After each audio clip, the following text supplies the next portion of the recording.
D'où vient l'argent? Je suis sûr que tu t'es déjà posé la question. Et ben voilà. Au départ, l'argent n'a pas été inventé pour acheter des choses. Il a été inventé pour résoudre un problème bien précis.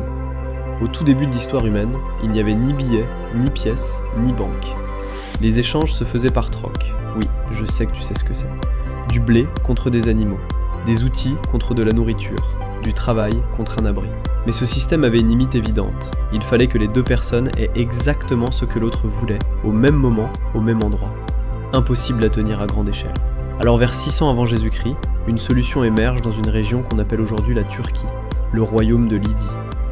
Les habitants commencent à fabriquer les premières pièces de monnaie. Elles sont faites d'un métal naturel appelé électrum, un alliage d'or et d'argent trouvé directement dans les rivières. Ces pièces ont une valeur fixe, reconnue par tous. Plus besoin de négocier à chaque échange, la valeur est standardisée. Ces premières pièces lydiennes portaient l'empreinte d'un lion, le symbole du roi. C'était une garantie officielle de leur valeur. En d'autres termes, la confiance était déjà au cœur du système monétaire, il y a 2600 ans. Et c'est ainsi que petit à petit, cette idée se répand dans le monde entier. Et ce qui était au départ un simple outil pratique est devenu le symbole universel de la valeur et de l'économie.